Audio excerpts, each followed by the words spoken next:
Hello everyone, my name is Dr. Amit Vats, Assistant Professor in the Department of Applied Science and Humanities, ABSIT College of Engineering.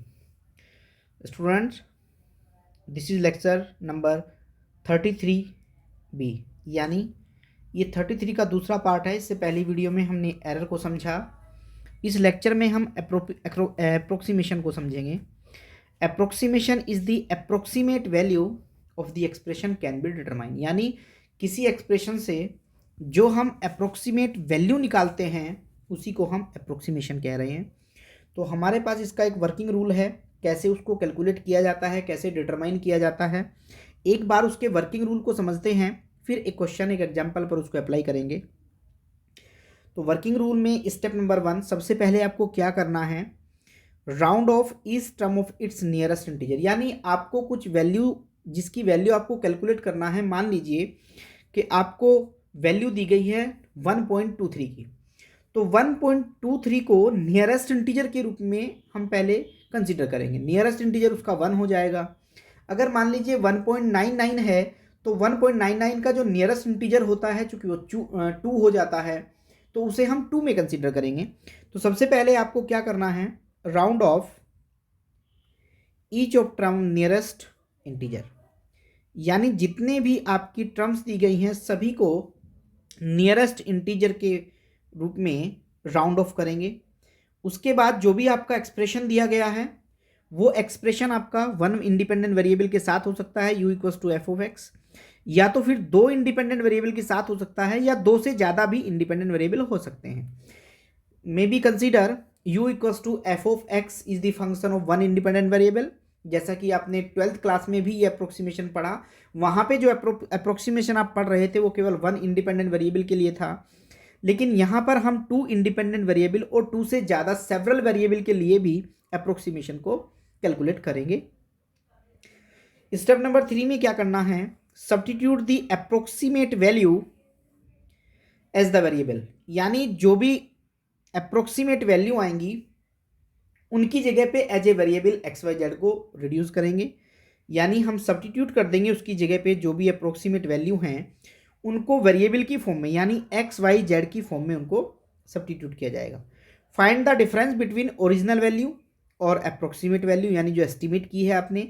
जैसे कि मान लीजिए आपकी value थी 1.99, अगर आपकी वैल्यू 1.99 थी तो आपने इसको 2 के फॉर्म में कन्वर्ट कर लिया, इंटीजर की फॉर्म में। बट ओरिजिनल वैल्यू तो आपकी 1.99 है और जो एस्टिमेट की गई है वो 2 है, तो जब मैं इसको माइनस करूंगा तो 0.01 हो जाएगा, यानी ये वैल्यू मेरा डेल एक्स का काम करेगा। अगर ये मैं जो वेरिएबल ले रहा हूँ इसके लिए अगर मैं एक्स का यूज़ कर रहा हूँ तो ये मेरी जो वैल्यू होगी वो डेल एक्स हो जाएगी, यानी उसमें चेंज है। तो इस तरीके से हम एज ए वेरिएबल उसको यूज़ करेंगे, ओरिजिनल वैल्यू और एस्टिमेट वैल्यू उन दोनों का डिफरेंस पता करेंगे, एंड देन जो फंक्शन आपको दिया है वो मोर देन 1 वेरिएबल हो सकता है, 2 वेरिएबल हो सकता है, या तो फिर 3 वेरिएबल और उससे ज़्यादा भी हो सकते हैं। तो उसके लिए डेल यू कैलकुलेट करेंगे, यानी यू में कितना चेंज आएगा साइमल्टेनियसली, जब एक्स और वाई चेंज होंगे तो यू में भी चेंज आएगा। तो जो यू में चेंज आएगा del F upon del X total की डिफरेंशिएशन टोटल डेफिनेशन है उसी का यूज़ करेंगे। उसी का यूज़ करते हुए यहाँ पर मुझे डेल यू मिल जाएगा, लेकिन ये जो डेल यू आप कैलकुलेट करेंगे वो ए बी पर करेंगे। ए बी का मतलब ये है स्टूडेंट कि जैसे मैंने यहाँ पर जो वैल्यू मानी है, जब मैंने उसको अप्रोक्सीमेट किया तो 1.99 तो मेरा एक्स था, लेकिन जो फिक्स इंटीजर हुआ उसको मैंने ए कंसीडर कर लिया और ये मेरा डेल एक्स हो गया है।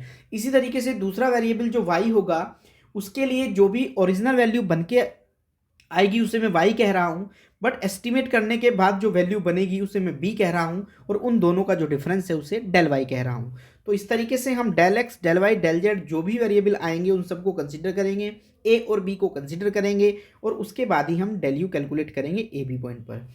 अगर हम यू को देखें, यानी यू की वैल्यू ए बी पॉइंट के ऊपर फिक्स इंटीजर के ऊपर वैल्यू क्या रही है उसको हम एफ ऑफ ए बी कह रहे हैं, तो एफ ऑफ ए बी भी कैलकुलेट करेंगे। तो जब हमारे पास u और डेल यू दोनों आ जाएंगे तो जिस फंक्शन की मुझे वैल्यू कैलकुलेट करनी होती है वो वैल्यू मुझे यहाँ पर मिल जाएगी। तो कुछ स्टूडेंट आपको बेसिक समझ में आया होगा। अब हम उसको एक क्वेश्चन पर अप्लाई करते हैं। Find the approximate value of X to the power Y, यानी अगर आप देखें इस क्वेश्चन में तो आपको जो वैल्यू कैलकुलेट करनी है, आपके पास जो फंक्शन दिया है वो एफ ऑफ एक्स वाई का, वो दो इंडिपेंडेंट वेरिएबल का फंक्शन है एक्स वाई की फॉर्म में। एंड गिवन दैट आपको स्टूडेंट ये भी गिवन है कि x इक्वल्स टू है 4.01 एंड y इक्वल्स टू है 2.99। अब एक बार आप इसको समझिए कैसे हम इसको अप्रोक्सीमेट कर रहे हैं, क्योंकि ये x है और ये y है। तो इसको जब मैंने इंटीजर की फॉर्म में किया तो इंटीजर की फॉर्म में मैंने कंसिडर किया कि a इक्वल्स टू 4, बट इन दोनों वैल्यू में एक डिफरेंस रह गया है। तो डिफरेंस हो जाएगा मेरा डेल एक्स यानी हो गया है मेरे पास डेल एक्स को अगर मैं देखूं तो डेल एक्स हो गया है, यानी डेल एक्स हो जाएगा मेरी जो ओरिजिनल वैल्यू थी और जो मेरा अप्रोक्सीमेट वैल्यू है। अब अप्रोक्सीमेट वैल्यू को अगर मैं यहाँ पे देखूं तो अप्रोक्सीमेट वैल्यू मेरी कुछ इस फॉर्म में आएगी, यानी 4 प्लस 0.01, ये मेरा टोटल बन गया है x, ये मेरा x बन गया है, ये मेरा x हो गया है, यानी x जो मेरे पास आया वो ये हुआ। अब इस x को इसे मैंने a कहा और इसको मैंने डेल x कहा। सिमिलरली अगर मैं y के लिए देखूं तो जो y मेरी वैल्यू है उसको हम लिख सकते हैं 3 प्लस माइनस के 0.01, इसको हम ऐसे लिख सकते हैं, यानी ये जो वैल्यू आई ये मेरी b हो गई और इस वैल्यू को मैंने डेल y कह दिया है। तो यहाँ पर a b डेल x और डेल y मुझे मिल गए, यानी a इक्वल्स टू है 4 और b इक्वल्स टू है 3, डेल x इक्वल्स टू है 0.01 और डेल y इक्वल्स टू है माइनस के 0.01। तो इस तरीके से स्टूडेंट मैंने अपने डेल x डेल y को पता कर लिया। अब अगर मैं ओरिजिनल वैल्यू को a b पर निकालना चाहूँ तो ये मेरे पास 4 की पावर 3 हो गया है, यानी 4 की पावर 3 होता है 64, यानी ये वैल्यू 64 आ जाएगी। तो ये वैल्यू तो मुझे पता चल गई कि एफ ऑफ ए बी पर तो ये आ रहा है, यानी ये मेरे पास u आ गया है। अब स्टूडेंट अगर मैं इसको देखूं तो चूंकि u मेरे पास आ गया है, u उसकी अप्रोक्सीमेट वैल्यू जो मैंने कर ली थी राउंड ऑफ करके उन पर वैल्यू आ गई है। अब अगर हम टोटल की डेफिनेशन से देखें तो उसके लिए हमें del F upon del x की आवश्यकता होगी।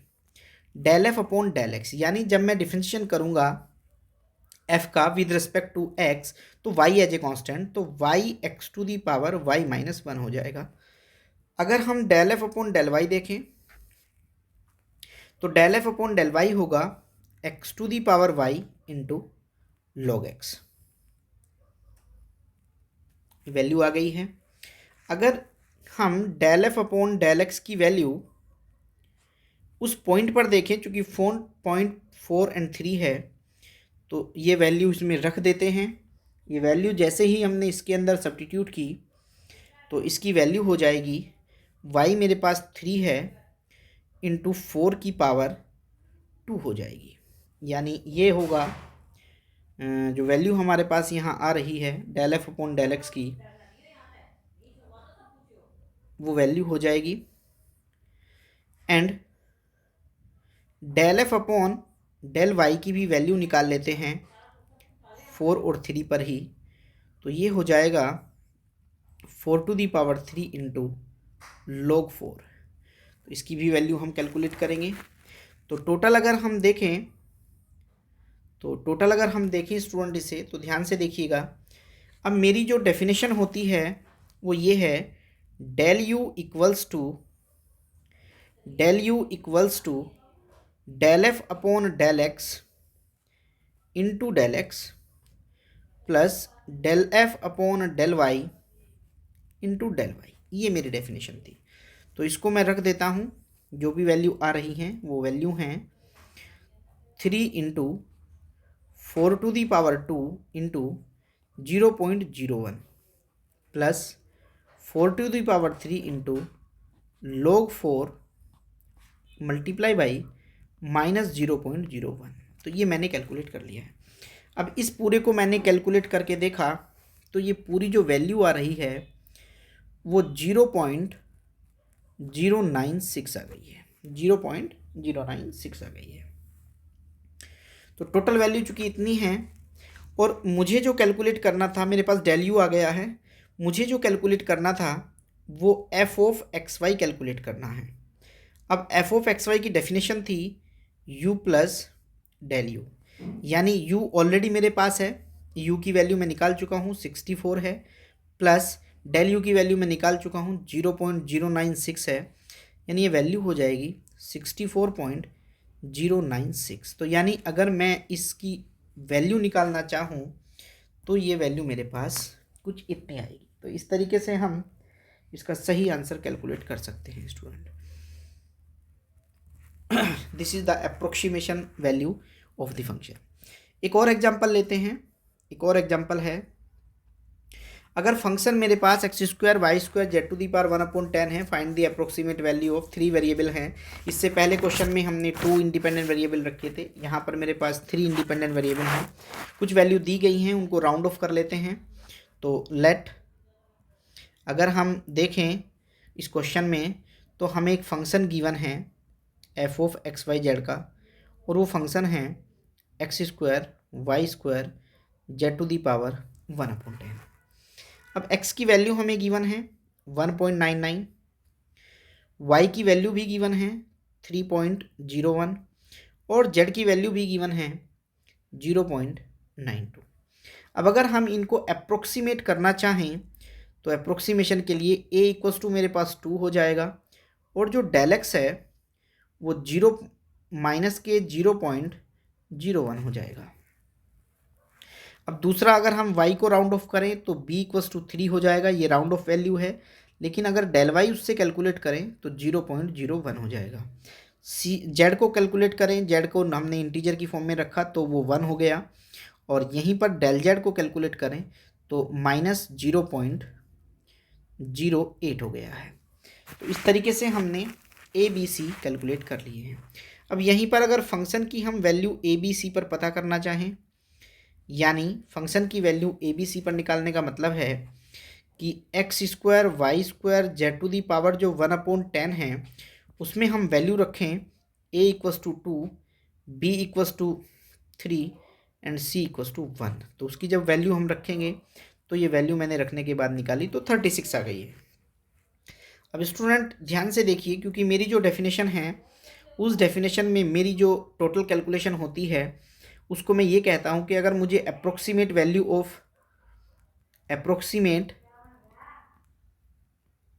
वैल्यू अगर मुझे f की चाहिए तो वो हो जाती है f of A B C plus del of u,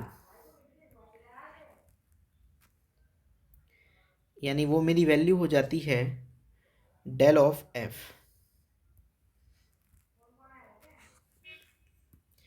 del of f, यानी मुझे ये दोनों वैल्यू कैलकुलेट करनी होगी। अगर मुझे ये ओरिजिनल वैल्यू चाहिए तो ये मेरा फॉर्मूला बन चुका है। इसका मतलब पहले मुझे डेल एफ चाहिए, तो डेल एफ की डेफिनेशन हो जाएगी student del F upon del X into del X, del F upon del Y del F upon del Z into del Z. अब अगर इस डेफिनेशन को देखें तो डिफरेंशिएशन करने के बाद, क्योंकि तीनों का डेफिनेशन भी मैं निकाल लूँगा, तीनों का डिफरेंशिएशन करने के बाद जब मैंने यहाँ पर वैल्यू को रखना स्टार्ट किया तो ये 36 इंटू -0.01 आएगा, प्लस ये 24 इंटू 0.01 आएगा, और प्लस 36 इंटू माइनस के 0.08 आएगा। टोटल मैंने इसको कैलकुलेट किया, तो कैलकुलेट करने के बाद मैंने देखा कि जो वैल्यू है वो 0.41 ये हो गई है। तो अप्रोक्सीमेट वैल्यू क्या होगी? अप्रोक्सीमेट वैल्यू हैंस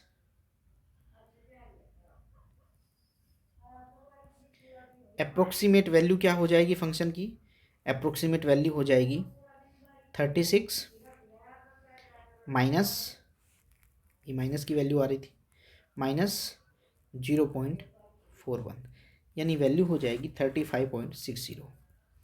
तो इस तरीके से हम स्टूडेंट कैलकुलेट कर सकते हैं अपना approximation. This is the answer.